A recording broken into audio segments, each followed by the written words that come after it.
蹦的蹦土没喏，没呀就给，但恰蹦标没，哎地蹦，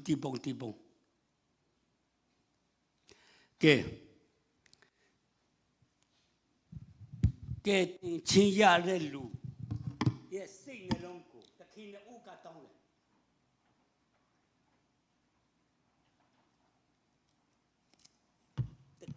တခင်နဥကတောင်းတယ်နော်ခမရဘသူပေးမလဲဆိုတော့ပေးတဲ့ပုံမူတည်သွားမယ်အခုဝိညာဉ်ထဲကနေရတာအတူတူနော်စပ်ပြီးလမ်းခွဲတော့မယ်အဲ့ဒီလမ်းကျုံနဲ့လမ်းကိုအခုစပြီးခွဲတော့မယ်ဒါဆိုရင်ဒီမှာကြည့်ခမရစင်လုံးကိုဖျားလက်တောင်းတယ်ကဲတုတ်တန်အခန်းကြီး23အငယ်26ငါတာတဲ့တင်းစိတ်နှလုံးကိုငါအပ်ပေးလို့တင်းမျက်စိတို့ကငါသွားရလမ်းကြည့်ပါစေတဲ့ဖယားကလူကိုအခွင့်နှစ်ခါတောင်းတယ်လူထဲဝင်ဖို့တစ်ခါတောင်းတယ်နော်ငါဒီတကားရှိမှရရခေါ်လဲနေဆိုတာလူထဲဝင်ဖို့အခုတော့ဝိညာဉ်ထဲရောက်သွားပြီဝိညာဉ်ထဲမှာလေဝိညာဉ်ထဲကနေရောက်ဖို့လဲခမရတပေါ်တူမရတယ်ငါတာတဲ့တင်းစိတ်နှလုံးကိုငါအပ်ပေးလို့တင်းမျက်စိတို့ကငါသွားရလမ်းကြည့်ပါစေတဲ့ဒါဆိုရင်ငါသားလို့ခေါ်ရင်ကဲတင်ချင်းရပြီလားရပြီရပြီတဲ့လူအမွေရဖို့အတွက်လေအလုံးလုံးဆရာရှိသေးတယ်ခမရထဲမှာဖယားဝိညာဉ်ထဲနေတာကကိုမတွင်တိဘူးနောက်ထပ်ချီလန်းရှိသေးတယ်ရည်ချက်မရောက်သေးဘူးဒါကြောင့်ကဲတင်ချင်းရတဲ့လူတိုင်းရဲ့စိတ်နှလုံးကိုဖယားကတောင်းတယ်မဟုတ်လားတောင်းတယ်အဲ့ဒါကဒီမှာကြည့်ဒီဖက်လက်ကဖယားလက်ဆိုပါတော့နော်အဖြူရောင်တဲ့လားဒါနဲ့စာတန်ကလည်းတောင်းပြောင်းကဲတင်ချင်းရတဲ့လူစိတ်နှလုံးကိုလေလူကာ20အငယ်30ရှိမုန်တခင်ဖယားကရှိမုန်ကျုံစံကိုစကားနဲ့ချက်ခဲတော့စာတန်တီတင်တို့ကိုချရမည်တဲ့ကြောင့်အခွင့်တောင်းတည်ဖြစ်၍တင်းစိတ်မပြတ်ဖို့ငါဆုတောင်းနေတယ်ကဲရှိမုန်ရဲ့စိတ်နှလုံးကိုစာတန်ကတောင်းတာရှိမုန်ရဲ့စိတ်နှလုံးကိုစာတန်ပေးလိုက်မယ်ဆိုရင်ကျုံစံကိုစကားပေါ်တင်ပြီးတူလေးနေမလားဆောဖို့ခေါင်းချပေးဖို့မဟုတ်ဘူးအကျုံစံကိုစကားနဲ့ချတယ်လို့လေစာတန်တီတင်တို့ကိုစာအများကြီးပြောတာလေရှင်းမပြောတာအလုံးအတွက်ပြောတာခရိယန်အလုံးနဲ့ဆိုင်တယ်စာတန်တီတင်တို့ကိုချရမည်ကြောင့်အခွင့်တောင်းတယ်ပါတောင်းစိတ်နှလုံးတောင်းတာကဲစိတ်နှလုံးကဖျားလည်းမပိုင်ဘူးစာတန်လည်းမပိုင်ဘူးခမည်းနဲ့ကျွန်တော်ပိုင်တယ်ယုံကြည်သူကိုပိုင်တယ်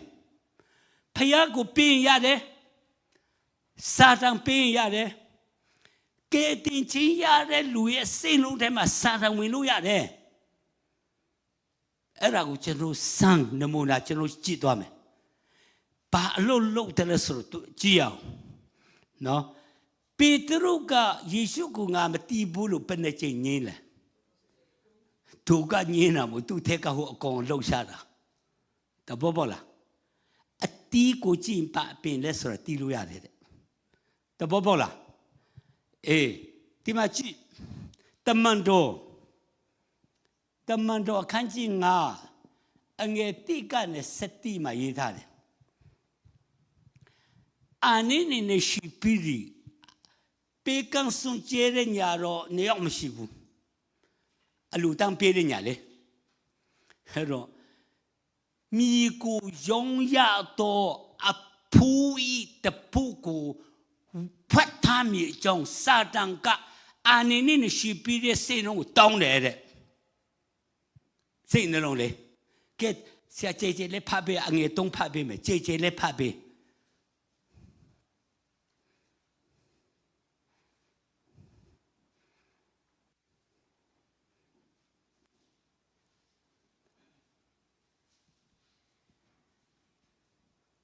ပေတရုကလည်းအာနနိတင်ဒီတန်ရှင်သောဝိညာဉ်တော်ကိုလှည့်စား၍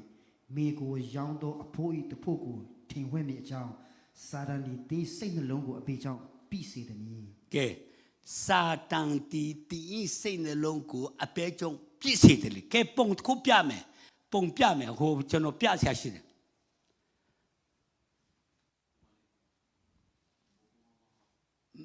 မဟုတ်ဘူးရှိသေးတယ်မတစ်ခုရှိသေးတယ်မဟုတ်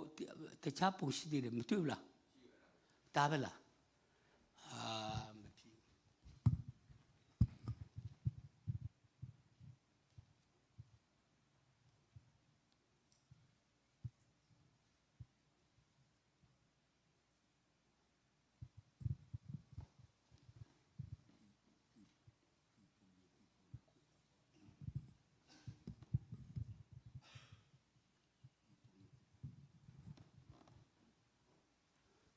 ကဲပြန်มาပဲပြနေမယ်နော်ကဲဒါကစိတ်လုံးထဲမှာဘယ်သူရောက်သွားလဲဒါကစိတ်လုံးထဲမှာဘယ်သူရောက်သွားလဲအဲ့ဒါအတီးကိုကြည့်ရင်တည်တယ်နော်အတီးကိုကြည့်ရင်အပင်ရဲ့ဘာပင်လဲဆိုတာတည်တယ်ကဲတင်ချီရပစ္စာတန်အလုတ်လုတ်တဲ့နီးပြောပြအဲ့ဒါကဲတင်ချီရပြီးဆိုတာတိပြီးမှမထောင်နဲ့နော်စာတန်က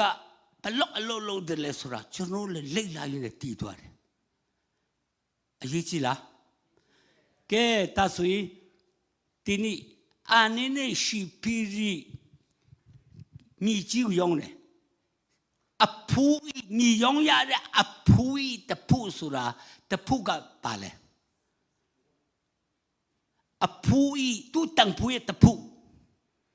စေဖူးတဖူးဟုတ်တယ်နော်စေဖူးတဖူးကဘသူရလဲဖယားဥစားခိုးဖို့လေပြောလို့မရကိုကြည့်တာနော်အဖိုးတဖုတ်ကိုခိုးဖို့လုပ်ပြီးဆိုအကောင်လာပြီဆိုမှတ်တယ်တေးထီရင်ပူလာမယ်အပြောမဟုတ်ဘူးဘလောက်အရေးကြီးတယ်လဲကျွန်တော်ကြုံတော့ပြောမယ်ကျွန်တော်တို့နာကတာတနာကခဲသွားနေတယ်ကြာငါတောင်းအမှုဆောင်ကြောက်လာစားဆိုတာအခုမြန်မာပြည်ကုန်စည်နှုန်းတွေတွေ့ကြည့်မဟုတ်လားမြန်မာပြည်ကုန်စည်နှုန်းတည်တယ်နော်ငါတို့နာကတော့မှတက်စီတကလာ9000ရှိတယ်အမှုဆောင်ကြောက်ကဟိုတက်စီတကလာစားပြရဝတ်တာတပိတာ9000ခန်းတီးပါလေအဲ့ဒါစဉ်းစားကြည့်ကျွန်တော်တို့ပရောဖက်ပါမီနဲ့အဝေးနဲ့ကျွန်တော်တို့စုတောင်းတယ်ဆရာဆေဖို့ဖို့ထဲပါတယ်ဖះပြောနေတယ်တနေ့လုံးဝင်လာတဲ့ငွေလေဆေဖို့ထဲပါတယ်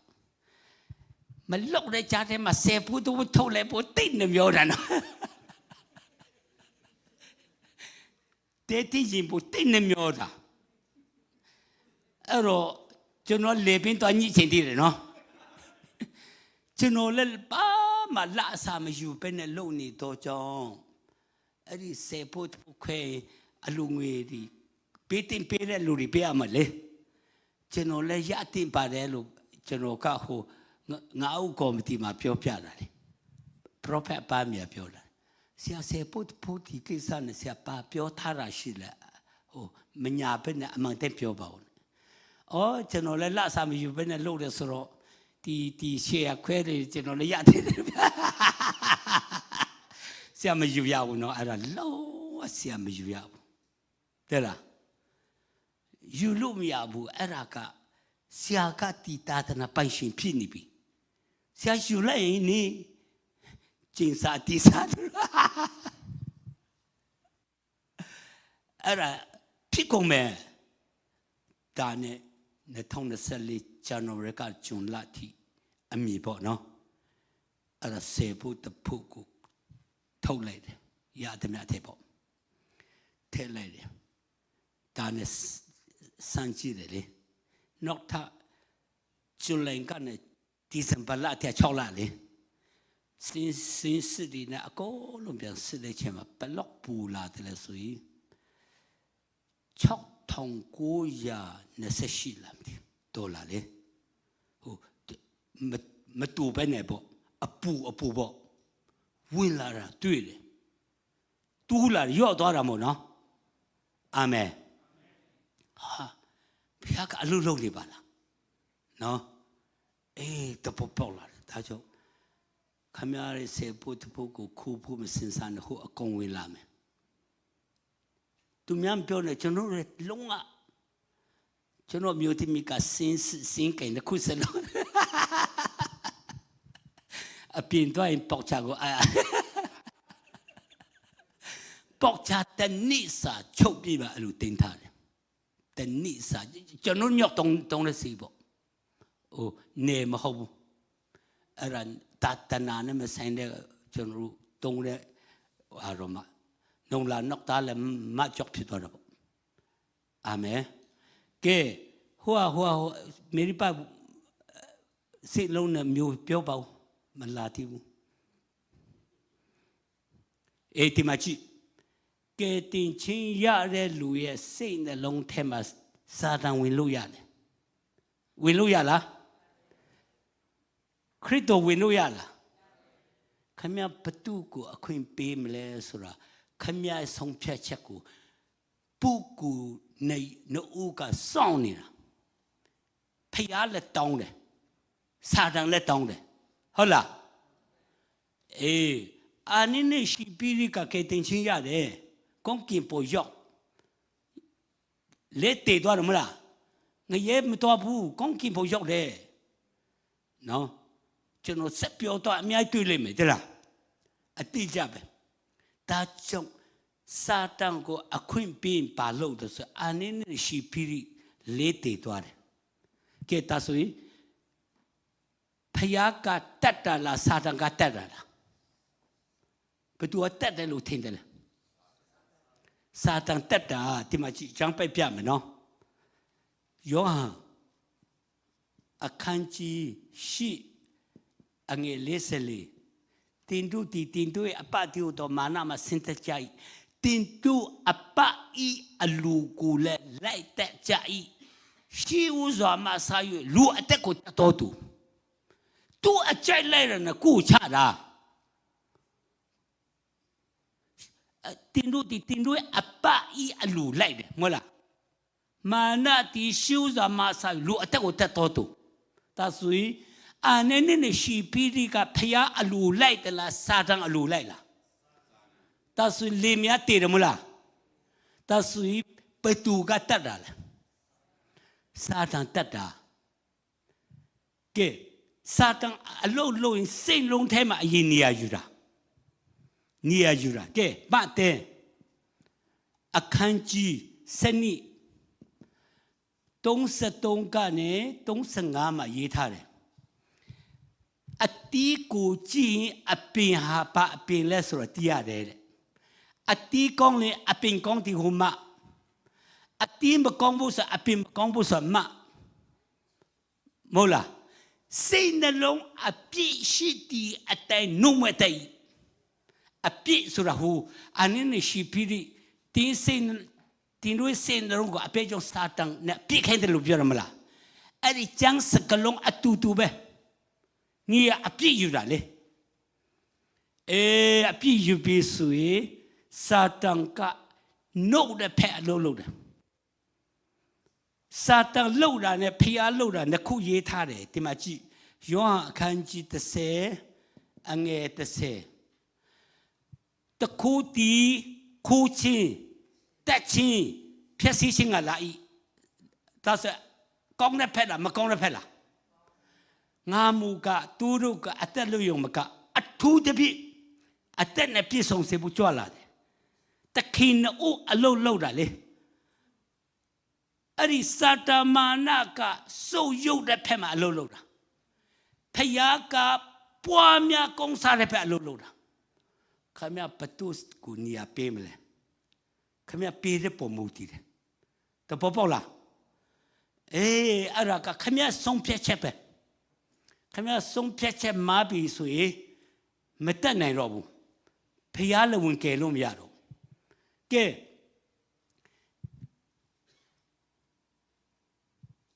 လူကာ20အငယ်3-4စာတန်တီးတဲ့ယူဒရှ်ကာယုထဲဝင်သွားတယ်တဲ့စာတန်ဘယ်မှာဝင်သွားလဲ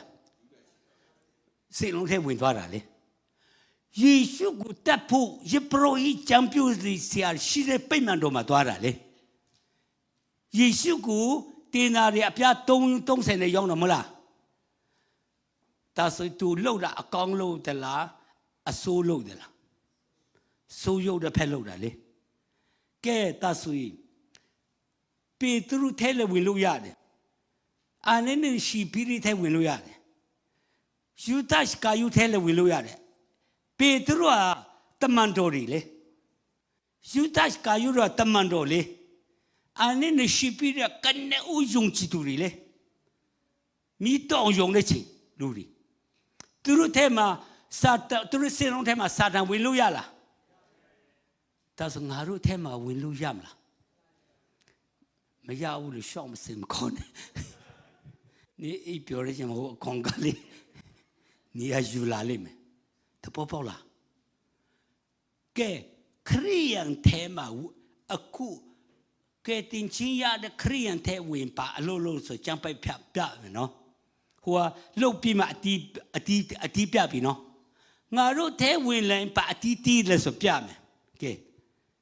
ဂလာတိအခန်းကြီး9 19ကနေ20ဖတ်ပေးမယ်ဆရာကြဲလေးဖတ်ပေးမယ်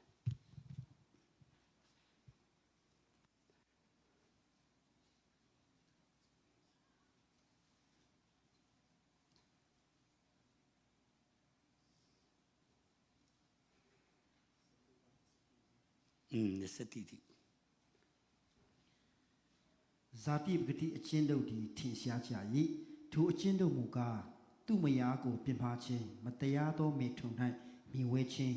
ညစ်ညူးစွာကျင့်ခြင်းကိလေသာလွန်ကျူးခြင်းရုပ်တုကိုကိုးကွယ်ခြင်းသူတစ်ပါးကိုပြုစားခြင်းရန်ညိုးဖွဲ့ခြင်းရန်တွေ့ခြင်း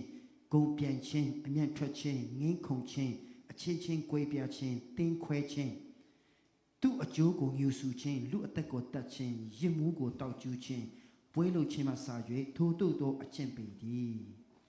ကဲအချက်19ချက်ရှိတယ်ဇာတိပကရိတို့အကျင့်တို့ဟူမူကားဆိုတာလေအဲ့ဒါကဲတင်ရှိရတယ်လို့ဟာ19ချက်အကုန်လုံးတယ်ကိုဖတ်နော်အေးရောက်ပြီမှလေအဲ့ဒါအမွေမရလို့ရေးထားတယ်ဘာမရလဲတရဖူမရဘူးလို့ပြောတာလေအဲ့ဒါအမွေဆိုတာတရဖူမရဘူးတဲ့ကဲပြန်ဖတ်မယ်တိကော6အငယ်9ကနေ10တိဖတ်မယ်10တိရင်ဖတ်မယ်နော်10တိ10တိရင်ဖတ်မယ်မတရားသောသူတို့သည်ဖျားသခင်နိုင်ငံတော်ကိုအမွေမခံရသည်ကိုတင်တို့မသိကြသလောအလွေးမယူကြနဲ့မတရားသောမေထုံ၌မြင်ဝဲသောသူရုပ်တုကိုကိုးကွယ်သောသူသူ့မယားကိုပြစ်မှားသောသူယောက်ျားချင်းမေထုံကိုပြုသောသူသူအမှုကိုခံသောသူသူဥစ္စာကိုခိုးသောသူလောဘလွန်ကျူးသောသူတေရင်တေရက်နှင့်ရင်မှုသောသူဆေးရဲကဲရဲသောသူအနိုင်အထက်လူယူသောသူတို့သည်ဘုရားသခင်နိုင်ငံတော်ကိုအမွေမခံရကြကဲဘုရားနိုင်ငံတော်မှာအမွေရမလားအမွေမရဘူးတဲ့ကဲတင်ချင်းမရတာလားအမွေမရတာလားအမွေမရဘူးတဲ့ကဲအမွေဆိုတာအိုးတန်ဖို့ကြီးမကြီးကျွန်တော်အမွေကိုပြောချင်တာဟိုအကွက်တော့မှကြော်ပြီးပြောချင်တာနော်ဘလောက်ထိကောင်းတယ်လဲဆိုတာလေဒါမဲ့ဒီအမွေမရတဲ့ခလုတ်တွေအရင်ရှင်းမှပဲရမယ်မဟုတ်လားရတဲ့ကွက်ရေးပဲပြောပြမှခလုတ်တွေမပြောရင်နာသွားမယ်တဲ့လားကဲဒါကစာတမန်နနေရာပေးတာကဲဟိုပုံချပေးပါဦးအဲ့ဒီပုံချပေးပါဦးဟိုပုံအများကြီးဟိုလေဟိုအကွက်များတာချလိုက်တာဟုတ်ပြီရတယ်အဲ့လိုပဲပြလို့ရတယ်ဒါပေမဲ့တက်ဆိုရင်ပုံကောင်းတယ်နော်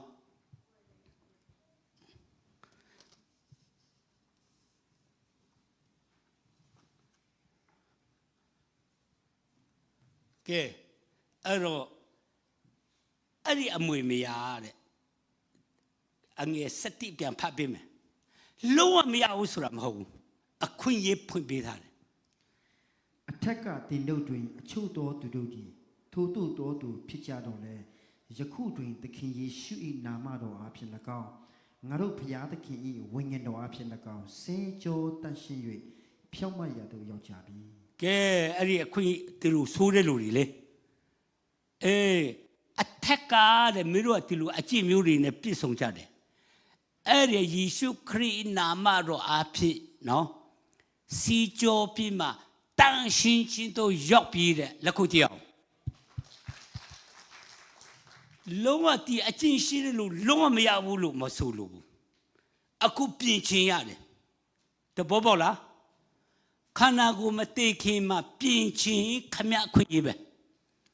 ဖျားအတွက်လာကုအတွက်လာဆိုခမရတင်းတဲ့တဘောပေါက်သွားမယ်လူဆိုတာအဲ့ကိုအကျိုးတဲ့ဆိုရင်ဘယ်သူမှမဆိုလက်လောက်ခံချင်မှာမဟုတ်ဖျားအတွက်ဆိုရင်ကက်စီနဲမှာအတင်းတော်အတွက်ဆိုရင်ကက်စီနဲကိုအကျိုးရှိမဲ့ရာကပြင်ဆင်လို့ရတယ်ကဲတဆွေဒီနေ့ဒီလူအတီးတီးတဲ့လူစာတန်နေရာယူတဲ့လူကအပြစ်မျိုးစုံလုပ်တယ်ဒါမှကဲတင်ရှိရှုံးလားအမွေမရဘူးတဘောပေါက်လားတရဖူမရဘူးအမွေမရဘူးအဲ့ဒီအဆင့်ဖြစ်သွားပြီကဲအခုဒါကိုဒီလောက်နဲ့ပဲထားလိုက်မယ်ဟိုးစုပွဲထိသွားတာဝိညာဉ်ကနဲ့ထွက်တဲ့ညမာသွားတာတခင်ဥပဲကျန်ပဲတစ်ချက်မှထားလိုက်မယ်လူကာ16အငယ်73လူတယောက်ကတခင်ဥအစီကိုတပြိုင်နဲ့ခံရလို့မရဘူးတူကိုလေးစားပြမတူကိုမခံမညာလို့ရမယ်ဒီလူဒီဖျားကအစီကိုလောကီအစီကိုတပြိုင်နဲ့ခံလို့မရဘူးလောကီစီစဆိုတာရွှေငွေပြောတာမဟုတ်ဘူးစာတန်နာမယ်စာတန်နာမယ်ကျွန်တော်လေ့လာခြင်းမှာ80ကျော်ဒီလိုလေ့လာပြီးပြီစာတန်နာမကလောကီစီစီယေရှုရပုံလေးဆက်အစားဆောင်တော့မလားဤလောကစီစီကိုပြတယ်လေအဲ့ဒါငါပဲဖြစ်တယ်ပြက်ကိုကွယ်မဟုတ်လားအဲ့ဒါသူ့နာမပဲတာချုံလောကီစီစီအစီကိုကောင်းဆိုတာစာတန်ရဲ့ခိုင်းစီပြောတာအဲ့ဒါကဒီမှာကြည့်အဲ့ဒီစာတန်ကိုနေရာယူပေးဆိုရင်အဲ့ဒီအတီးကိုကြည့်မျက်နှာပေါ်တီးပြီနော်အဲ့ဒါကဲတင်ချင်းရတဲ့ခရိယာမျက်နှာပုံဆွဲထားတာဒီအစင်ရောက်တော့ပြီဒါဆိုရင်ဒီအတီးသူကစာတန်နောက်လိုက်သွားတယ်ဒီမှာထပ်ပြောပြမယ်တပြိုင်နဲ့နည်းနည်းပြောပြမယ်ဟိပြခန်းကြီးဒီစလေမာကောင်းကင်တမန်များတို့ကတဲ့ကဲတင်ချင်းကိုအမွေခံကဲတင်ချင်းစုဂျေစုအမွေခံလက်တန်တော်သူကိုပြုစုဆောင်ရှော့ဖို့ဆေလွတ်ထားတဲ့အစိကနာဝိညာဉ်ဖြစ်ကြတယ်မဟုတ်လို့ရေးတယ်ကျွန်တော်အရင်တော့ယုံပုံယုံနေပြောပြမယ်ကဲတင်ချင်းရတာနဲ့ကောင်းကင်တမန်လွတ်ပေးပြီကောင်းကင်တမန်ငါတို့ဆောင်ရှောက်တယ်ပေါ့အဲ့လိုယုံလာလေအဲ့လိုလည်းဟောခဲ့တာမဟုတ်ဘူးစိတ်နှလုံးထဲမှာစာတန်ကိုအခွင့်ပေးပြီးသူတို့တုံးချမ်းတဲ့လူကိုကောင်းကင်တမန်မဆောင်ရှောက်ဘူးအဲ့ဒါမှထားလိုက်မဆောင်ရှောက်ဘူးကဲတင်ချင်းပြီးစုကြီးစုအမွေဆိုတာနောက်အခုပိုက်ထဲမှာပါလာမယ်အဲ့ဒီလူကိုပဲတောင်းယူတာဒီလူတုံးချမ်းတဲ့လူမဆောင်ရှောက်ဘူးအပြစ်ဟိုတမြစားစရာဖြစ်တမပြစ်မှာတွားနေတယ်မလားအဲ့ဒီဖျားလက်လွတ်ထားတာ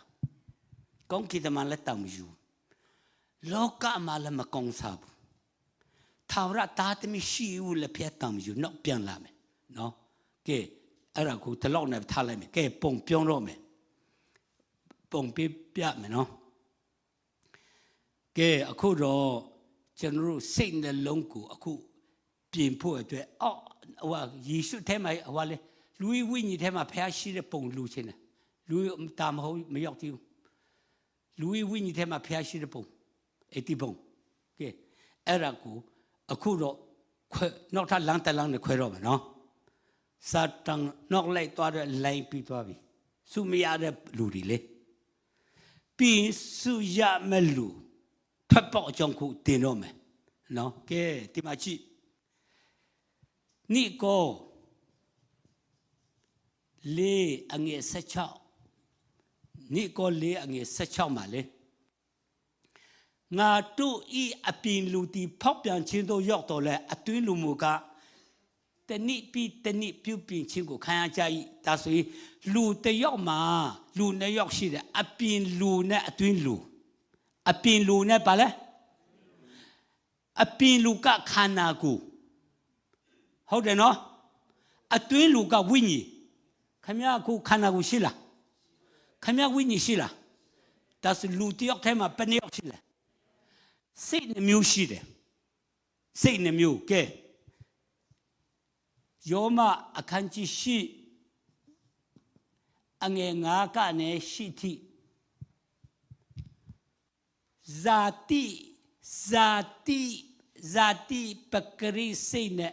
ဝိညာဉ်ပကရိစိတ်တဲ့စိတ်ဘယ်နှမျိုးလဲဇာတိတွေးတာခန္ဓာကိုဒီမှာခန္ဓာစိတ်ဝိညာဉ်မလားဝိညာဉ်လည်းလူဖြစ်တော့ကြောင့်စိတ်ရှိတယ်ခန္ဓာကိုယ်လည်းလူဖြစ်တော့ကြောင့်စိတ်ရှိတယ်ဒါဆိုရင်ဇာတိပကရိစိတ်ဆိုတာတွေးတာခန္ဓာကိုယ်ရဲ့စိတ်ဝိညာဉ်ပကရိစိတ်ဆိုတာဝိညာဉ်စိတ်ပေါ့လူဖြစ်တော့ကြောင့်စိတ်ရှိလေစိတ်ဘယ်နှမျိုးရှိလဲကဲဒါကြောင့်ဒီမှာယောမမှာဇာတိပကရိစိတ်နဲ့ဝိညာဉ်ပကရိစိတ်နှမျိုးရှိတယ်တဲ့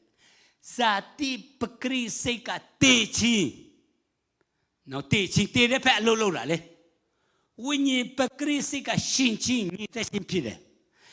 ဇာတိပကရိစိတ်ဒီဖယားအလိုမလိုက်နိုင်မလက်တဲ့ဒါကြောင့်ဇာတိပကရိစိတ်နဲ့ကျင်လေတော့သူတို့ဒီဖယားစိတ်တော်နဲ့မတွေ့နိုင်ဒါဆိုရင်ဇာတိပကရိစိတ်ကလုံးဖယားကြိုက်မလို့ဘူးတဲ့ဒီမှာကဲတင်ချင်းကဲခမရတို့ကဲတင်ချင်းရဆိုအာမနာလက်ထောင်ပြပေးပါကဲတင်ချင်းစိတ်ချပါတယ်ဟောပြီးကောင်းလိုက်တာနော်ကဲအခုကျွန်တော်ပြန်ပြမယ်နော်ဒီမှာပုံပြမယ်တာကဖျားမကြိုက်တဲ့ရာတာကဖျားကြိုက်တဲ့ရာခွဲခြားပြီးတီးလားအပြစ်ဆိုရင်ဖျားကြိုက်လားကောင်းတဲ့အကျင့်ကဖျားကြိုက်လားဒီမှာတာဖျားမကြိုက်တဲ့ဖက်ပဲဖက်ထားမနော်တာဖျားကြိုက်တဲ့ဖက်နှစ်ခုခွဲခြားတတ်တယ်တီးတယ်ကဲတင်ချင်းရပါတယ်ဆိုတော့ကျွန်တော်တို့အဖွဲ့နော်ဖျားမကြိုက်ဘူးဆိုတာတီးရတာနဲ့ကြိုက်လားကြိုက်နေတာဖျားကြိုက်တယ်ဆိုတာလဲကြိုက်တီးတယ်မလိုက်နိုင်တော့ဘူးအလေးချင်ပဲပုံများလေကြည်စမ်းပါမချာဖျားမကြိုက်တဲ့ဘက်ကအလေးချင်ပုံများတယ်ဟုတ်တယ်နော်ဒါဆိုရင်အဲ့ဒါကိုကျွန်တော်လူလို့မရဘူးဖျားလို့မရတာငါတို့ကဲတင်ချင်းရဆိုတာခရစ်တော်အသွေးတော်ကြောင့်ခွင့်လွတ်တာဘာကြောင့်ခွင့်လွတ်လဲခွင့်လွတ်ထားတာပဲရှိတာမလွတ်မြောက်သေးဘူးစာတန်လက်ကနေမလွတ်မြောက်သေးဘူးကဲအဲ့ဒီကြောင့်ကိုခုပြန်သွားတော့မယ်နော်ဒါကြောင့်လူတယောက်မှလူနှစ်ယောက်ရှိတယ်အဲ့တော့ခန္ဓာကိုယ်စိတ်ကကဲတင်ချင်းရလက်သူစိတ်မပြင်းသေးဘူးဇာတိပကရိစိတ်ကဖျားမကြိုက်တာကိုကြိုက်တယ်ဒါဆိုရင်အဲ့ဒါကိုဘယ်လိုလွတ်မြောက်လုပ်မလဲဆိုရင်လူလို့မဲ့အပိုင်းပြောမယ်နော်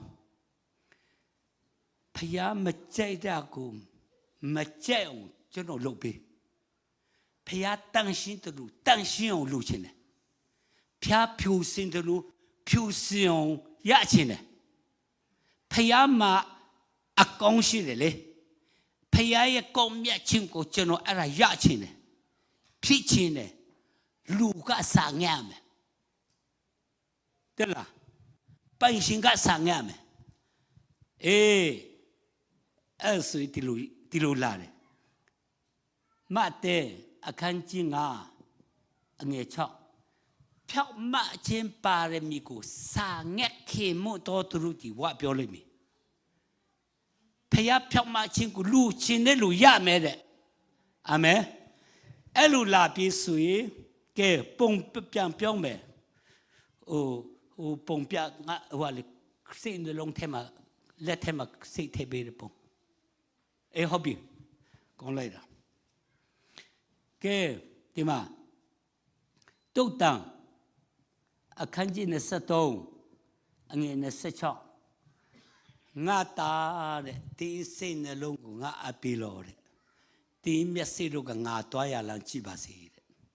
အဲ့ဒီချိန်မှာလေကိုကဖြစ်ချင်လို့လူချင်းစိတ်ရှိလို့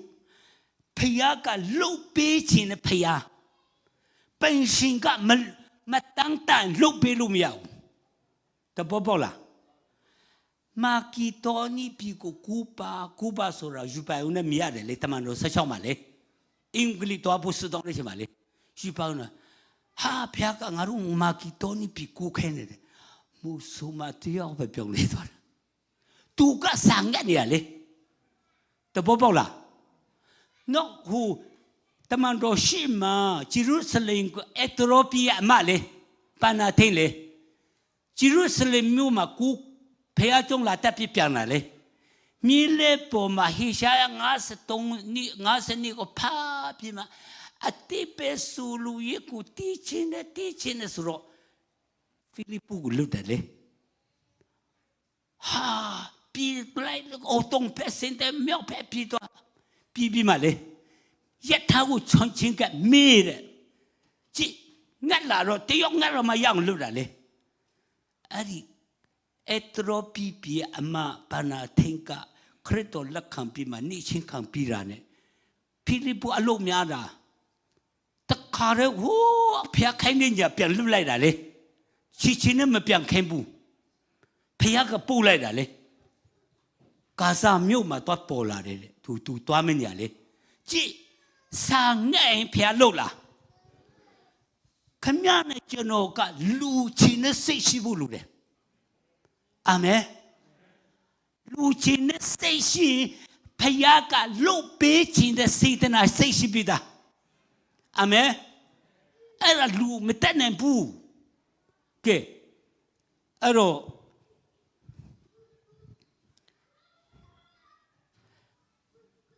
ယေရ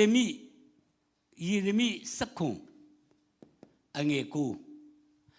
စိတ်နှလုံးတီခတ်တင်တော့အရာတဲ့စင်လဲတဲ့အလုံးယူရင်းတော့သဘောရှိတယ်အဲ့ဒါသူစိတ်လုံးတောင်းတယ်ဆိုတာကောင်းလို့တောင်းတာမဟုတ်ဘူးယူရင်းပျက်စီးနေပြင်ပေးဖို့အာမင်ကဲပုံပြောင်းမယ်ကဲယေဇကျေလ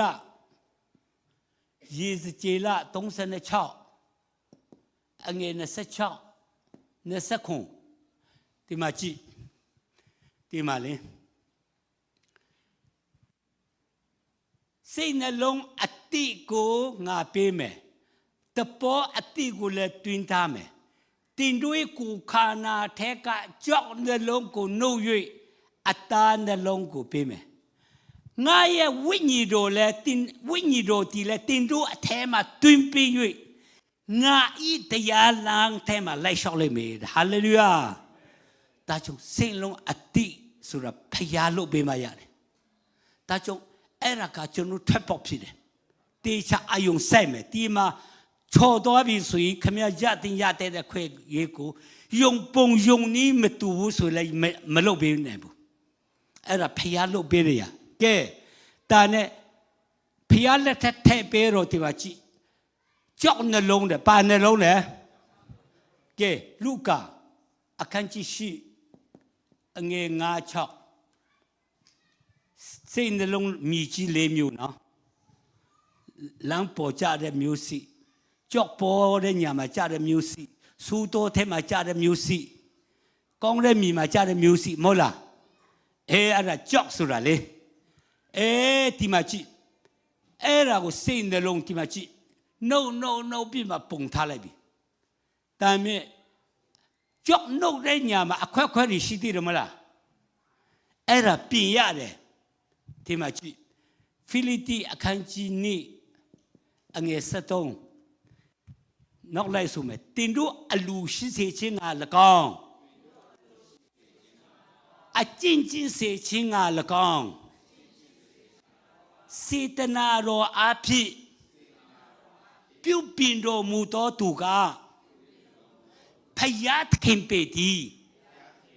ဟာလေလုယာလို့ခေါ်ကြတင်တို့ဒီမှာစကလုံးတေချာချင်းပြမယ်တင်တို့အလူရှိစေခြင်းကအကျဉ်းကျစေတနာငါကောင်းတဲ့အကျင့်ကိုကျင့်ခြင်းနဲ့ဖြောင့်မတဲ့အတ္တရှိခြင်းနဲ့ဖြိုစင်တဲ့အတ္တရှိခြင်းတဘောပေါလားတန်ရှင်းခြင်းတဲ့အဲ့ဒါဖျားကြိုက်တဲ့အလူရှိတဲ့ဖက်ကိုကြည့်ခြင်းနဲ့စိတ်ရှိလို့လေတင်တို့အလူရှိစေခြင်းကလည်းကောင်းအကျင့်ကျင့်စေခြင်းကလုံးဆိုတာလေဖျားစီကအရာကိုလူခြင်းလို့အဲ့ဒီလူတွေကိုစိတ်လုံးပြင်ပေးတာဟာလေလုယာတင်တို့အလူရှိစေခြင်းကအချင်းချင်းတင်တို့အထိုင်နဲ့စေတနာတော့အဖြစ်ပြုပြီဖခင်ကစေတနာရှိပြီးသားခဏလူချင်တာနဲ့ဖခင်ကွင်ထဲရောက်သွားပြီဖခင်ကအာတမဖခင်မဟုတ်ဘူးဒါနဲ့အဲ့ဒီစိတ်နှလုံးကိုဒီမှာပြုတ်ပြင်တာဒီအခွက်ခွက်ကိုဒီလိုဖြစ်အောင်လုပ်လိုက်တယ်ဒါဆိုစိတ်လုံးအတိဖြစ်သွားပြီဘာဖြစ်သွားလဲဒီထဲမှာထဲလို့မရသေးဘူးဖះဝိညာဉ်တော်ကစေတနာစိတ်နဲ့ပြင်တာလေဝါသနာပါနဲ့ပြင်တာပြင်ပြီးတာနဲ့ဒီမှာစိတ်လုံးဝင်သွားပြီဒီမှာတိကောအခန်းကြီး16သူတူကိုတွင်တင်နေမိကြောင်းအပေသူဒီသာဝရဖျားစိတ်တော်ကိုတည်တယ်နေတဲ့ငါတို့မူကခရစ်တော်ဤစိတ်ကိုခံရကြ၏ကဲနောက်လိုက်ဆိုမယ်ငါတို့မူကခရစ်တော်ဤစိတ်ကိုခံရကြ၏လက်ခုကြောင်းဒီမှာကြည့်စိတ်အဲ့ဒီရေစကြည်လာပဲပြန်သွားမယ်နော်ဒီမှာကြည့်ရေစကြည်လာပြန်သွားမယ်ဒီကျမ်းပိုက်ကိုပြန်ပြောမယ်အဲ့တော့စိတ်နှလုံးအတိကိုငါပေးမယ်တပေါ်အတိကိုငါတွင်ပေးမယ်တင်တို့ဤကိုခန္ဓာထဲကကြောက်နှလုံးနှုတ်၍ကိုခန္ဓာကဲအပြင်လူမှာကိုခန္ဓာရှိတယ်တွေးတာကိုခန္ဓာလေဝိညာဉ်ကအတွင်းလူလေအတွင်းလူဝိညာဉ်မှာခန္ဓာကိုရှိလားဝိညာဉ်မှာခန္ဓာကိုရှိလားမရှိဘူးကြိုင်လို့လည်းမရဘူးလေခန္ဓာကိုပဲခန္ဓာကိုရှိတာလေတင်တို့ကိုခန္ဓာထဲကကြောက်နှလုံးနှုတ်၍အသားနှလုံးပေးမယ်ဒါဆိုရင်ဝိညာဉ်မှာအသားရှိလားခန္ဓာကိုယ်မှာအသားရှိလားအဲ့ဒါဆိုရင်စိတ်လုံးပြင်တာဝိညာဉ်စိတ်ကိုပြင်တယ်လားခန္ဓာကိုယ်စိတ်ကိုပြင်တယ်လားလက်ခုပ်တရားခန္ဓာကိုယ်စိတ်ကိုပြင်တာဖျားလို့ပေးတာအများကြီးကျွန်တော်တို့ကြော်ဖြတ်လာပြီ။အိုးဒီပုံလားဒါလားနော်ကဲအဲ့ဒီစိတ်နှလုံးပြင်ပြီးပြီဆိုရင်ခရစ်တော်ဤစိတ်ကိုလူထဲမှာထည့်သွားပြီခရစ်တော်စိတ်ကိုလူထဲမှာထည့်ပေးလိုက်ပြီလေခန္ဓာကိုယ်စိတ်ထဲမှာလေတွေးတာခန္ဓာကိုယ်စိတ်ထဲမှာခရစ်တော်ရဲ့စိတ်ဝင်သွားပြီကဲပုံပြောင်းပေးမယ်တစ်ချက်ပုံအများကြီးပြပေးမယ်အဲ့ဒါကျွန်တော်ပုံထိုးပေးမယ်ကဲ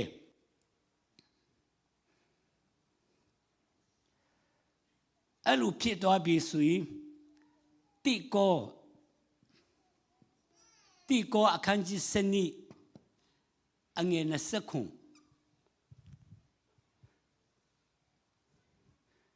ခဏလေးတစ်ချက်ပုံပြမယ်အဲ့တီတရားပါပဲခဏလေးနော်အမို့တီတရားပြပေးမနော်တစ်ချက်လို့ရတယ်ကဲကျွန်တော်နောက်လိုက်ဆိုမယ်တင်တူတီခရစ်တော်ဤကူဖြစ်ကြ၏ အတီးအင်္ဂါတော်ဖြစ်ကြ၏ကဲခရစ်တော်ကလူရဲ့စိတ်ထဲမှာကျင့်ဝတ်လာရင်ခရစ်တော်ကိုဖြစ်သွားတယ်။အော်ကျွန်တော်မြန်လို့တရားမလာခင်ကဲအေဖက်အခန်းကြီး3အငယ်7ကနေ19အရင်သွားမယ်နော်။နောက်လိုက်ဆိုမယ်ခရစ်တော်ဒီယုံကြည်ခြင်းအဖြစ်တင်တို့ဤစိတ်နှလုံးအထဲ၌ကျင့်ဝတ်တော်မူမိကြောင်းပုံတော်ကြွယ်ဝခြင်းအဖို့လူငါကိုညာနဲ့မတည်တဲ့ဖယားခင်ချစ်ချင်းမြတ်တာအလျာအနံအနဲ့ပိန်ချပစ်တိမီအကြောင်းဖယားခင်ဤပြည့်စုံတော်မူခြင်းနဲ့အညီပြည့်စုံကြမည်အကြောင်းလက်ခုတီအောင်ဖယားမှာဖြစ်တဲ့တင်ဖြစ်ခိုင်းတာအဲ့ဒီဆိုရင်ခရစ်တော်ကကဲပုံချက်ပြပေးမယ်နော်တခြားပုံပြပေးမယ်ခဏလေးကဲမုံကဲဒီမှာကြည့်ဟိုပြပေးမယ်ခဏလေး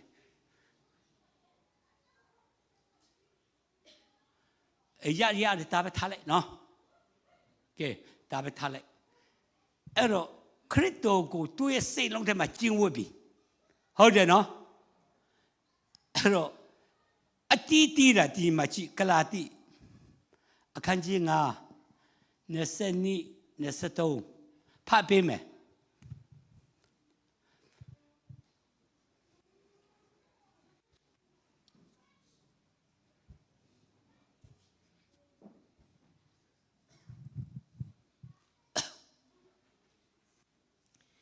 ဝိညာဉ်ပကတိအကျိုးမူကားချစ်ချင်းဝမ်းမြောက်ခြင်းညင်သက်ခြင်းစိတ်ရှိခြင်းကျေးဇူးပြုခြင်းကောင်းမြတ်ခြင်းတစ္ဆာဆောင်ခြင်းနုညံ့သိမ်မွေ့ခြင်းကာမဂုဏ်ချုပ်တီးခြင်းပေသည်ကဲဝိညာဉ်ပကတိအကျိုးမူကားတဲ့ပိုင်ရှင်ခံစားတာလေညင်သက်ခြင်းဝမ်းမြောက်ခြင်းစိတ်ရှိခြင်း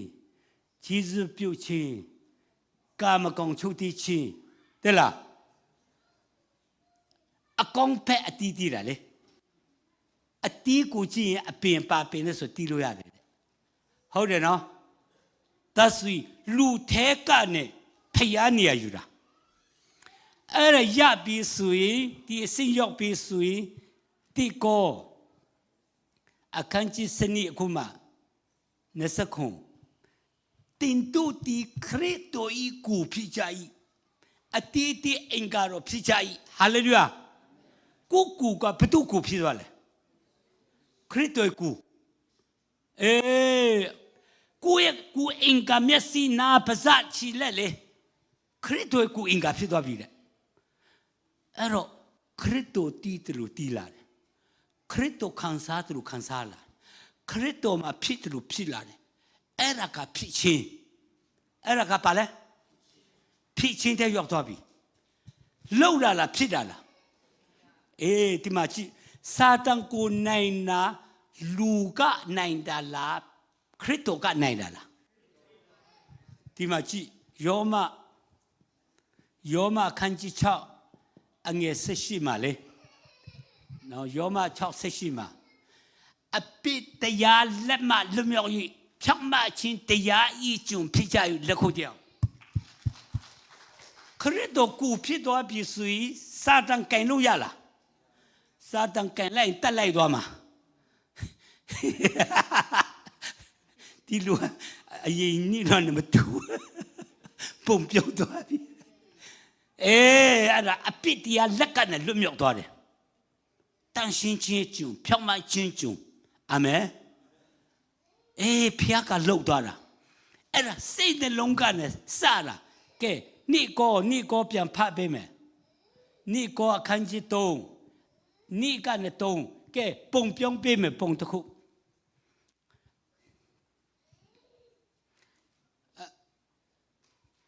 တခြားအတန်းနှလုံးထဲမှာရှိတဲ့ပုံ ဒီပုံကဲဖတ်ပေးမယ် တင်တို့ဒီငါတို့စိတ်နှလုံးပေါ်မှာရေးထားသောစာလူအပေါင်းတို့သိ၍ဖတ်တတ်သောငါတို့စာပြင်ဖြစ်ကြတည်းအဘေတုတ်နီးဟုမူကားတင်တို့ဒီမင်းနဲ့ရေးထားသောစာမဟုတ်အသက်ရှင်တော်မူသောဘုရားသခင်၏ဝိညာဉ်တော်နှင့်ရေး၍၎င်းကြောက်ပြားပေါ်၌မရေးဘဲအသားနှင့်ပြည့်စုံသောနှလုံးပြားပေါ်၌ရေး၍၎င်းငါတို့ပြုစုသောခရစ်တော်၏စာထင်ရှားစွာဖြစ်ကြ၏ ကဲအသားနဲ့ပြည့်အသားထဲမှာခန္ဓာကိုယ်မှာအသားရှိလေဝိညာဉ်မှာအသားမရှိလေအဲ့တော့တမဟောင်းမှာကြောက်ပြားပေါ်ရေးတာဘယ်မှာရေးလဲအခုတော့အသားမှာကြောက်ပြားပေါ်မရေးပဲနဲ့ဖျားဝိညာဉ်တော်ကအသားနှလုံးထဲမှာရေးတဲ့စာခရစ်တော်၏စာ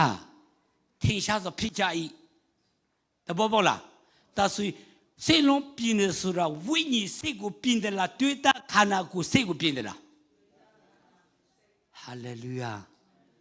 တွေးတာခန္ဓာကိုယ်စိတ်ကိုပြင်းတာဒီခန္ဓာကိုယ်စိတ်ကိုဒီနေ့ဘာလို့ဆိုပြင်းတာဖြစ်တယ်ချစ်တော်မေဆွေဖျားသခင်ကအခုအလွတ်လုံးနေပြီကဲအဲ့ဒါကဖြစ်လို့ပြောတယ်နိကောငါစက္ခုံနောက်လိုက်ဆိုမယ်လူမီတီကခရစ်တော်၌ရှိလင်အတိပြုပြင်တော်တော်ဖြစ်၏ဟောင်းသောအရာတို့သည်ပြောင်းလဲ၍ခတ်သိမ်းသောအရာတို့သည်အတိဖြစ်ကြပြီကဲပုံပြောင်းပေးမယ်ပုံပြခြင်းတယ်နော်အတိဖြစ်တယ်ဆိုတာကိုနော်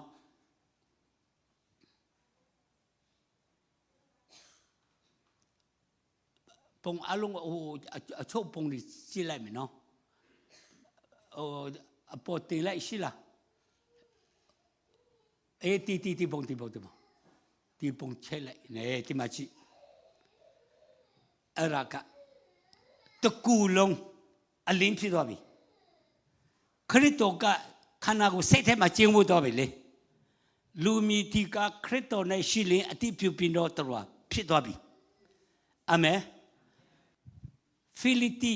အခန်းကြီးတိအငယ်20မှာနောက်လိုက်ဆိုမယ်ငါအသက်ရှင်ဒီမှာ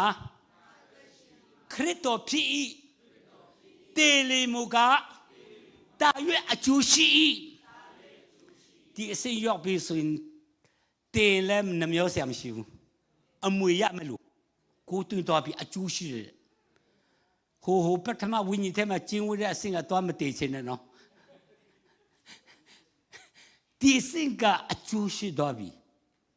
ငါအသက်ရှင်တော့ခရစ်တော်ဖြစ်ပေါ်လို့ပြောတာနော်ဟာငါမကြိုးစားဘဲနဲ့ဖြစ်နေတာဘာမှမလုပ်ဘဲနဲ့ဖြစ်နေတာဖြစ်ချင်းလေအဲ့ဒါကချစ်ဖို့ကြိုးစားတာမဟုတ်ဘူးဖြစ်နေတာလေအာမင်တပေါ်ပေါ်လားကဲဒီမှာကြည့်မယ်နော်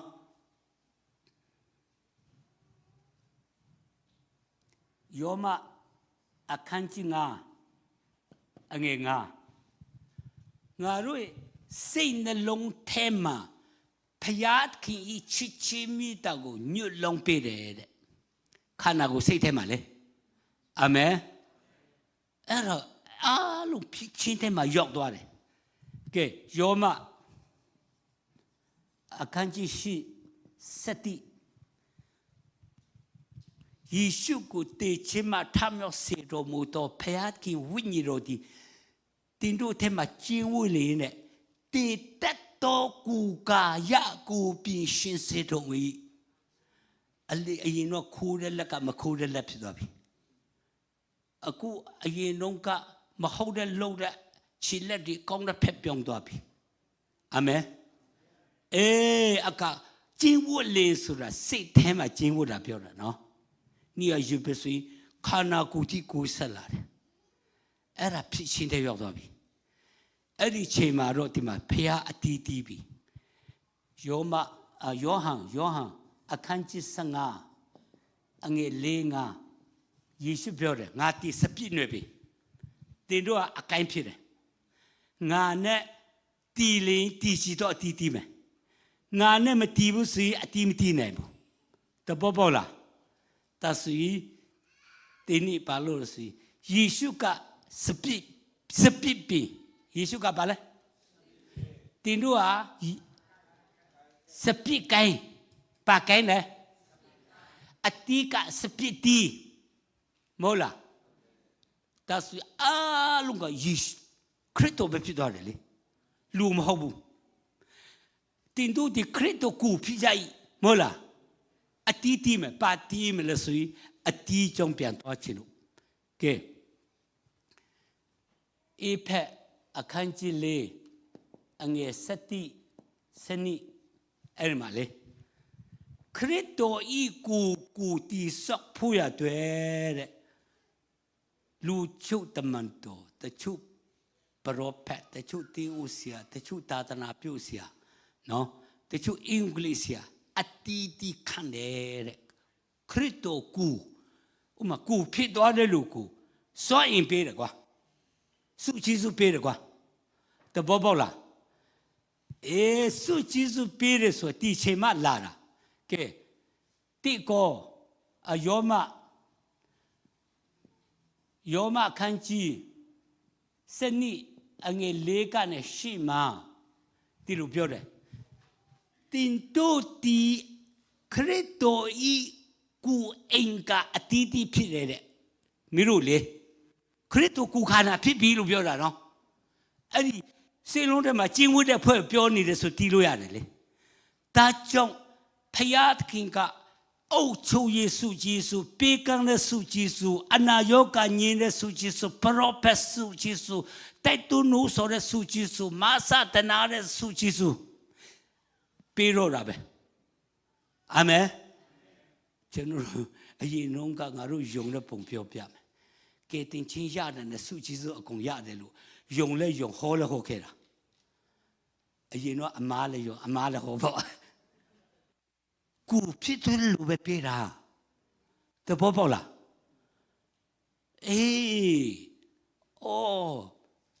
အရင်တော့ဒါမဲ့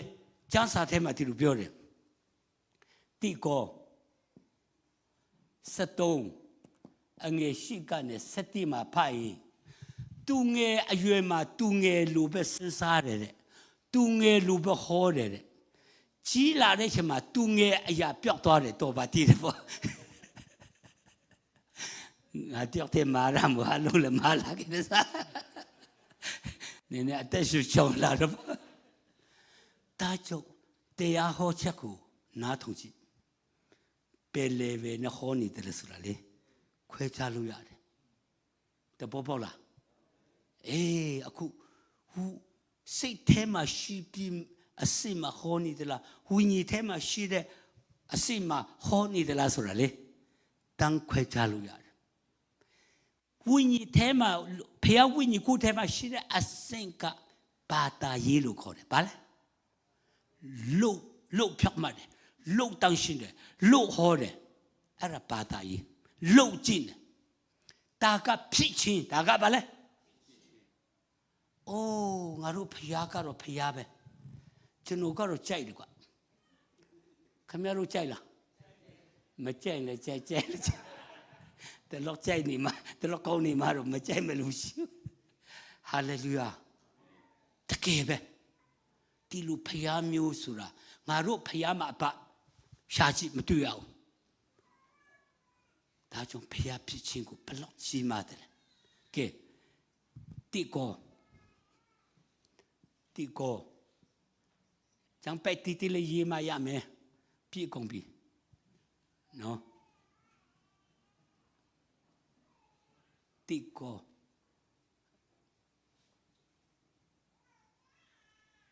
အခန်းကြီးစနိအငယ်ခုညကနေစနိအဲ့ဒါစုကျေးဇူးကြောင့်ရေးတယ်စုကျေးဇူးအများကြီးအမှာပရောဖက်ယောအခြားသောဘာသာစာအနက်ပြန်ကိုထူသွင်းညာကိုပညာကိုအဆုံးပါတယ်တဲ့လားခရစ်တော်ကိုခန္ဓာကိုပေးတယ်တဲ့ခရစ်တော်ကိုအင်္ဂါလေအာမင်အခုနာက River Ministry ငွေစင်းကကချင်လိုမျိုးလောမေရီလိုက်မှာလေသူမြင်းနဲ့ရောက်ရှိတယ် တယောက်က73နှစ်တယောက်က8နှစ်တမဟောင်းကြံကနဲ့နေ့တိုင်းမဖတ်ရရမရှိဘူးအင်္ဂလိပ်လိုဖတ်တာနော်လောဖတ်ရင်သူ့ဖွားကမကြိုက်ဘူးအတိပဲတိုံဖတ်ကောင်းကအခုတော့ဒီအနာဂတိကြံပေါ့နော်ဒီဟိုပြီးခါနီးမှာရောက်နေပြီနေရောက်မေရီလိုင်းပညာပြည်နယ်တစ်ခုလုံးမှာပညာရေးမှာနံပါတ်1ပညာရေးမှုပြည်နယ်ပညာရေးမှုကသူ့အဖေမေကိုခေါ်ပြီးမှစစ်တာဒီကလေးတွေတလောက်တော်တာလေမင်းတို့ဘယ်လိုပုံတွင်းကြည့်လာခဲ့တယ်ကျွန်တော်တို့ကအလို့များလို့သူတို့နဲ့အချိန်လည်းမရှိနေသူတို့အဖွားနဲ့ပဲတွားနေတာတကယ်တော့သူ့အဖွားကဝိညာဉ်လက်ဖြောက်တတ်တာကျွန်တော်တို့အိမ်မှာတော့နပတိတင်တန်းနော် PPP နီ PP နော်သူတို့အိမ်မှာပဲကျွန်တော်နိတိ10ရက်နိတိကိုတဲ့အစာရှောင်ပြီးသူတို့ဝိညာဉ်မှာတအားရှိလို့လေအစာရှောင်မယ်ဆိုရင်ဝိညာဉ်ကောင်းတဲ့ညာကိုကောင်းတဲ့ညာရောရပြသွားချောတာအခန်းရှိတဲ့သွားရှောင်တာမို့ကျွန်တော်အစာရှောင်စတောင်းပြီးတဲ့လားအဲ့ဒီမိသားစုနော်ကပဖလားပေါ်လုံးပွဲမှာလေ2024မှာလက်ရွေးစင်ထဲမှာအဲ့ဒီကလေးညော့ပါသွားတယ်သူ့ကိုကကောင်းဆောင်တော့ဖြစ်သွားတယ်ကောင်းလို့အချီလို့အော်ပါပေးတာဒီကလေးကဘာမှပွေမရှိဘူးဘာမရှိဘူးအကုန်လုံးအငေါ်ကြတာသူ့ဘွားက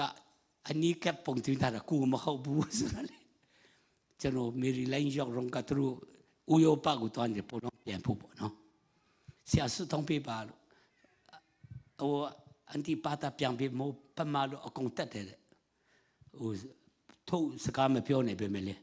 အကုန်တည်တယ်ဆရာပြောလိုက်တယ်အဲ့ဒါကိုမဟုတ်ဘူးမလိုက်ခရစ်တော်ဖြစ်တယ်ပေါ့နော်ခရစ်တော်ကံမနေလို့နပဝန်းရရောက်မှာခမရတို့ကံဖះအလုံးမလို့တော့ဖះအလုံးမလို့ရင်ကြလာမယ်ကိုမဟုတ်ဘူးဆိုတာကိုလို့ရင်ဖះခွန်အားရပြီမှာလေဖះအလုံးလို့ရင်ချီမြောက်မယ်ကြည့်တော့ပြန်လိချက်ပါလူအများကြီး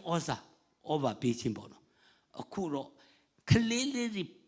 လေ့ကျင့်တဲ့ညာရောက်တော့ပြီပညာရေးအထွတ်ထိစဉ်းစားကြည့်ဒါကြောင့်ပညာဆိုတာဒီထဲမှာပါတယ်လေဟိုအရွယ်ရောက်မှစုချစုရမှာပေါ့ပြောင်းလဲနေလေအာမင်ဖခင်ကစွန့်ရင်ပေးပြီလေတဘောပေါက်လားအေးအဲ့ဒါကအဲ့ဒီလူတွေကိုအတုံးပြုတာကဲဒီလူတွေတုံးပြီးဆိုရင်ဖခင်ကအလုတ်လုပ်ပြီးဆိုအတီးတီးတယ်